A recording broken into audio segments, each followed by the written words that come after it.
Hey guys, this video is going to be the SU122 tank destroyer by Zvezda. It's a bit of an experiment really. I just want to do a snow camouflage effect over green and see how it looks. So I got to this stage where I've built it 'cause it's a simple build. Only problem I had was with the tracks. Just the pre-cut in sections and in individual plates, and as you can see here, I've had to use like mud effect to try and hide some of the gaps. I just couldn't get them to work out together, and there was some seams where you could see the light coming through. I used filler on the inside there, acrylic filler, and just to seam it up a little bit better. It didn't seem to click together very well. I'm sure it's not Zvezda's fault, it's my fault. Bit of damage on the mud guards, not gone over the top there, and just an aerial from stretching out some of the frame, melting it. My mud effect is PVA glue, some paint, and used coffee grounds just to give it some texture. It's kind of covers some of the flaws. I've done the white already on the wheels, but the experiment is I'm going to try and distress the white paint over the dark green. Which I've not really distressed it much on the wheels. The green is darker than that tank should be, the protective green. I added some dark grey to it. I just think where I saw the original green with a coat of white over the top and it was distressed through, it didn't really look effective to me. I think it looks a bit kind of insipid. So did the usual hairspray, but then I brush painted white because I don't have an airbrush. Put the hairspray on first, after a coat of gloss, just to secure the green, just to make the green a bit tougher, and then brush painted white over the top. Obviously there's an easier way of doing this if you just did the white and then used a sponge to put the green over the top. But I wanted to do it the long way around. You can see the gun mechanism is quite complicated. There was no pictures online, so it took me. That was the only part of the model that took some thinking about. It kind of sits like that with the shield protruding at the top, and it works in kind of stops. It's not a smooth movement. It kind of, like a ratchet, it kind of stops up, stops down. I don't know if that's a design feature from the model maker. I don't know if that's just how mine's turned out. I'm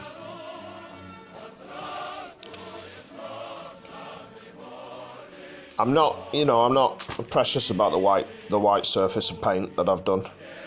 Obviously the tankmen, when the snow fell, the tankmen did it themselves. They did it with mops, they did it with brushes. There's even stuff online where they just threw buckets of whitewash at the tank, and water. It was all water-based: zinc oxide, titanium oxide, and if they couldn't get anything else, they were just told to put chalk in water. So obviously a couple of rainstorms, and it had come off. But I think that was the plan, so it'd be easy to get off it when the snow melted. So all I've got is the old end of an electric toothbrush, and it's the same as if you've airbrushed over the hairspray. You see the cheap hairspray in the background. It's the same as if you've airbrushed over it. You just you have to wet the surface and then just brush off some of the paint until you're happy with the effect. I've left one petrol tank as though it's been replaced.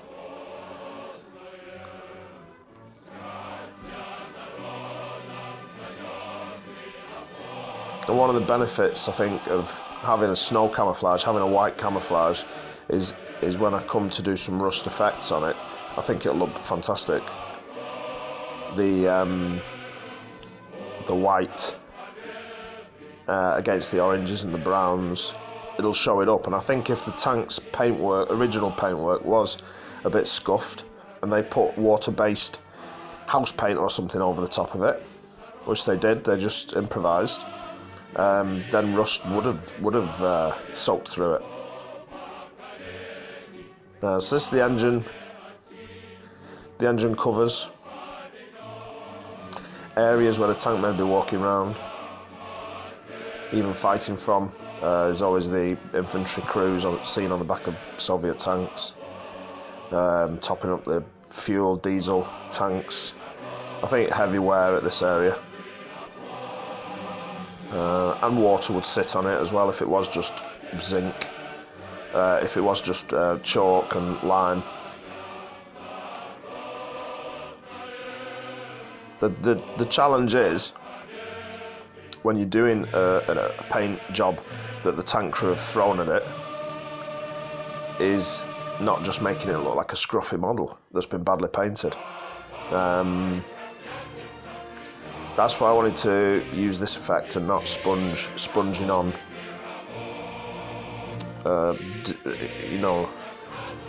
chips. I think that's too. It looks too much like a bad paint job, I think. The most realistic effects I've ever got on a tanker is this brushing off paint. It just replicates the process that happens in real life. It said too that online it said that dark earth and a yellow earth, so it's dark brown or yellow earth, were used for Soviet camouflage, and they were supplied to tank crews as pastes, oil-based pastes, and they were told to wash it down with petrol. You don't often see camouflaged Soviet tanks from World War II. I mean, camouflaged Soviet tanks at all. But the guys who said that when the winter camouflage was applied, it would be applied over the green part of the tank. So if the tank was two-tone, brown earth and green, they would leave the brown earth visible, and that would be a kind of disruptive kind of pattern so that the vehicle can't be identified. I'll see if I can get some pictures actually and pop them up.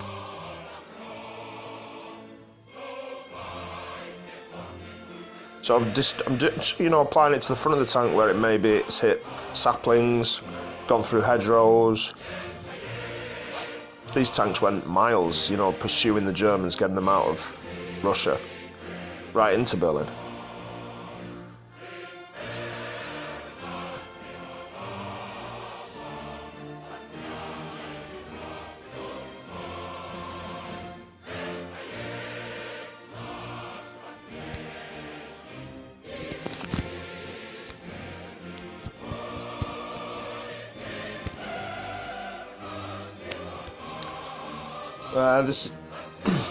This is why you can see how hard I'm scrubbing it with the brush, a wet brush. This is why you do your coat of gloss before you put the hairspray on, to protect the green.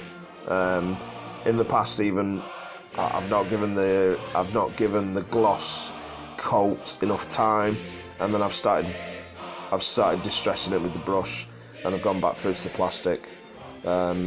And then I've had to paint over it again, distress it again. You can get, if you're happy for the tank to look that worn out and rough, then you can do all sorts with it. I've took it and put it under the tap in the past and washed it, But obviously, if you've got enamel paints and acrylic water-based paints, then do your undercoat in enamel. That'll give you a sound base as well.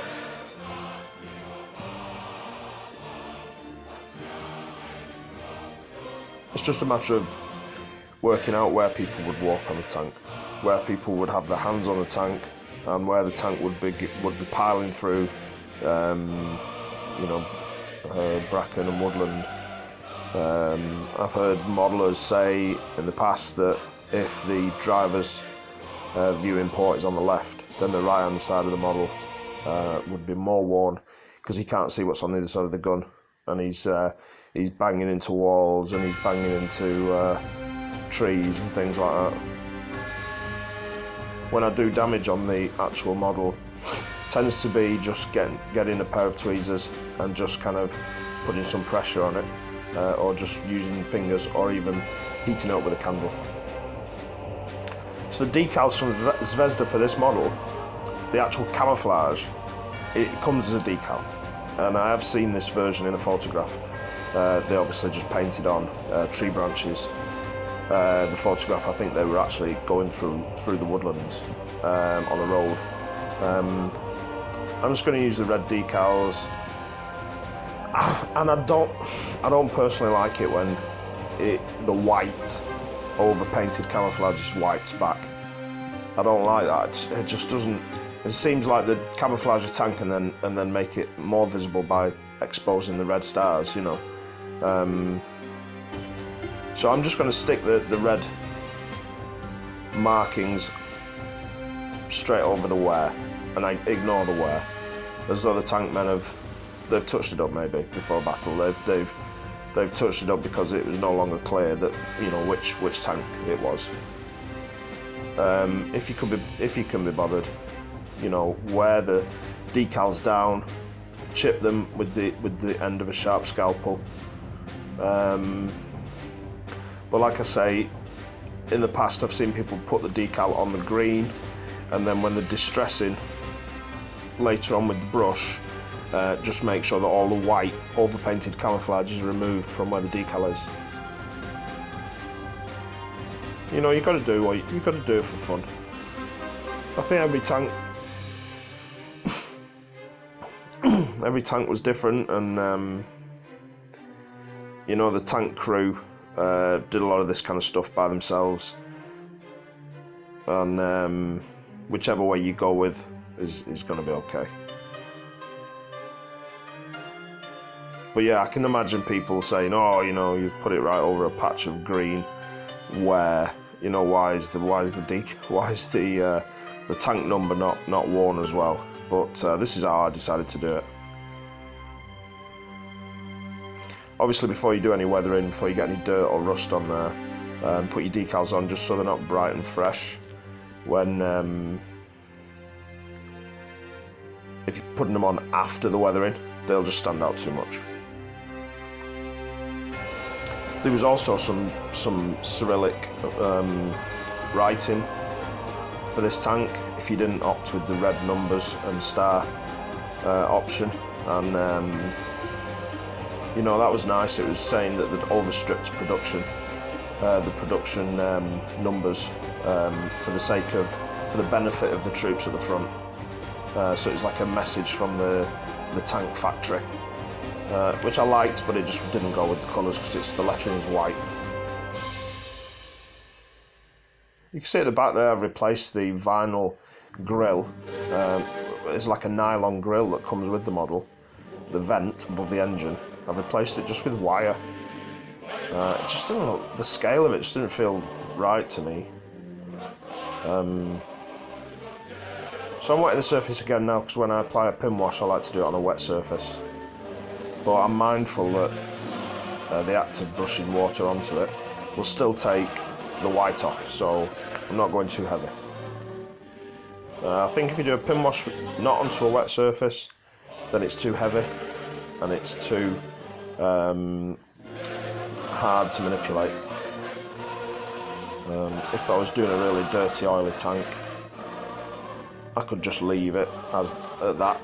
But I think I'll probably wet it out a little bit more and just wash it down a little bit more.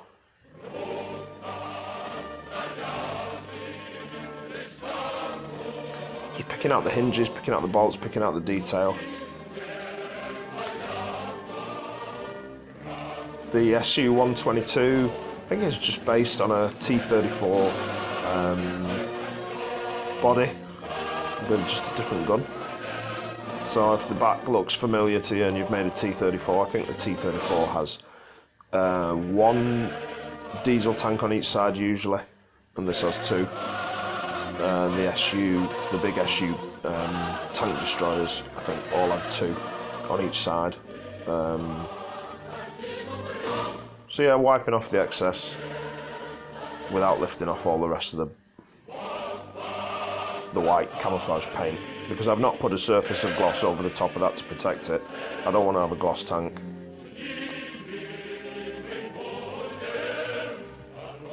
When the model's finished completely and it's dry completely, it'll be quite hard wearing, I think.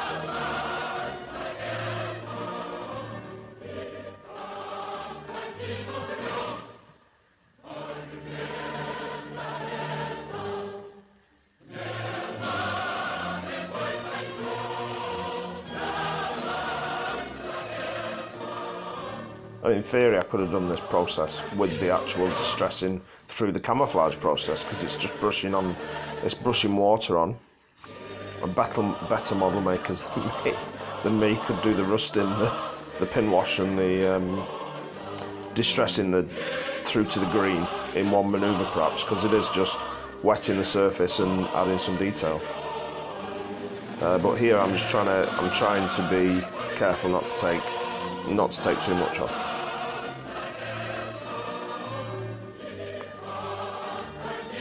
Picking out the grills, picking out the vents. I've come unstuck in the past with pin washing and putting too much black and brown detail onto the tank. Now I just pick out details in the moulding of the model that have been hidden a little bit by the paintwork.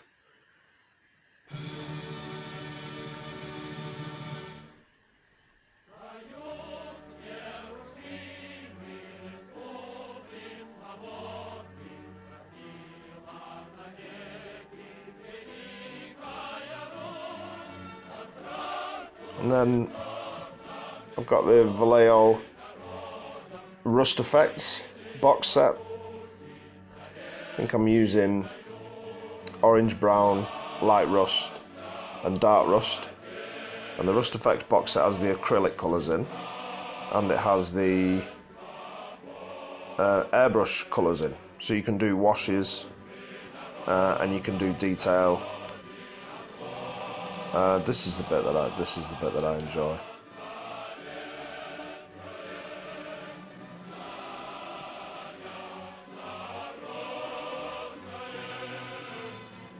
There's a few videos on YouTube that are doing Soviet vehicles that have been sat. I think most of them are to do with Pripyat and Chernobyl and the vehicles that were abandoned. And I know that the fire engines from Chernobyl and some of the armoured vehicles that were used in the clearance are available in models. And they've just sat there for 25 years, and there's a few tutorials on how to completely rust it up. And I think I'll do one of those at some point. I'll do a model that's just completely battered. I've done a burnt out model in the past, before I had the Vallejo Rust Effect box set. I just use pastels. You can see them in the background actually. Just ground pastels to get the rust effects, because they're very matte. That's just a combination of two colours. But I am using the light rust in acrylic and the light rust as a wash, the airbrush light rust. So yeah, I've got 3 pots of paint, but they are just 2 colours, dark rust and light rust. Quite simple to get a nice effect with those paints. I'm just showing you the Vallejo pin wash. Again, working on a wet surface just makes it easier. It's harder to make a mistake, it's harder to do something that can't be undone.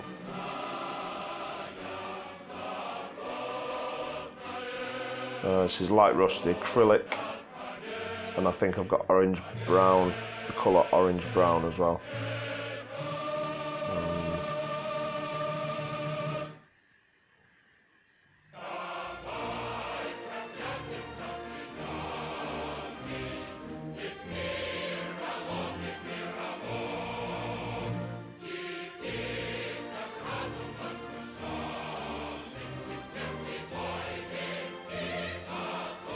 Too much on, but can take it off in the same way that I did before with the Q-tip, with the cotton bud.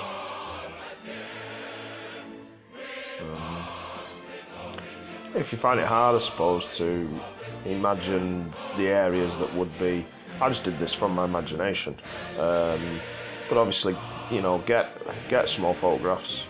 There's loads of photographs of Soviet Cold War photographs of Soviet armour that's been abandoned or been. There's a lot. These vehicles were used after World War II. They were used, I think, in the uprisings in Czechoslovakia and in Hungary, and in kind of police support roles. And there's several pictures of this tank where it's been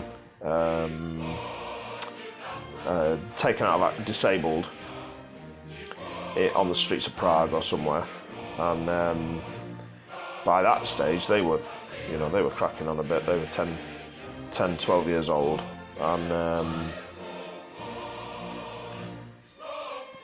they weren't camouflage white though. They were the protective green with I think they had a white cross on top, just to be identifiable to aircraft.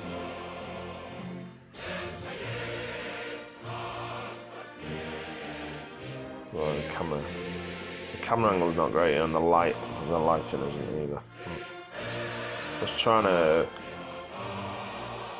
consider what is enough and what is too much when it comes to the engine compartments.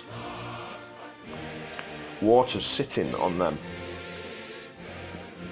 and boots, not just boots, but machinery's being lifted onto it, equipment's being lifted onto it, the surface is being scratched.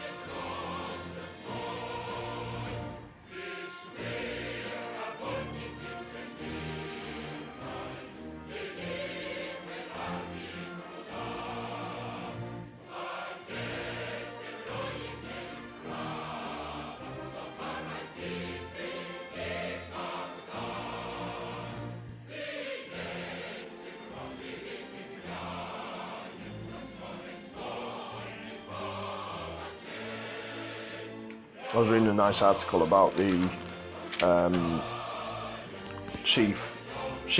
chiefs writing a document for the tank men in winter. It was saying that not only does the tank need to be camouflaged, but you've also got to consider that the tracks are more visible across snow, that there's no foliage in the forests, so you can't take refuge in the forest the same. The tanks were pretty vulnerable actually to air support, to air attack.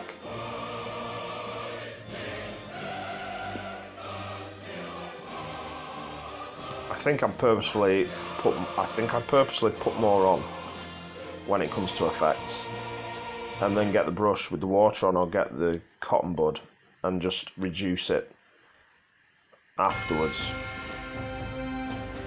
It is easy to take it off if you're working on a wet surface.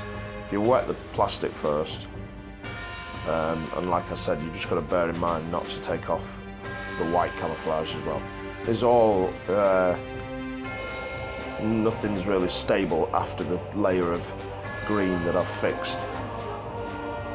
But you've got a lot of freedom to play with it.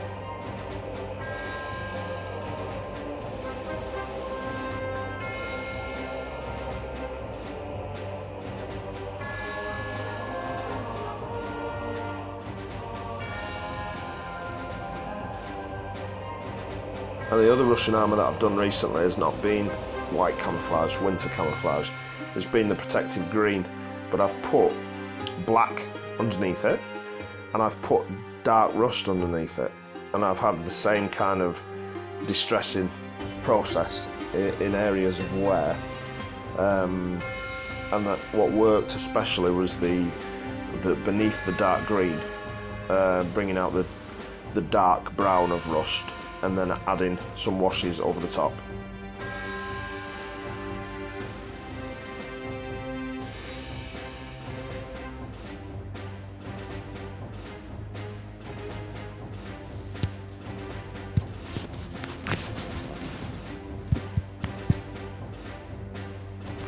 Thanks for watching, guys, and you know, click like, follow, click all the things, and comment if you have anything to say. I'm going to do a diorama next for this tank, and put some snow on it, snow effects. I've got some figures as well, so catch up next time I post a video. Cheers.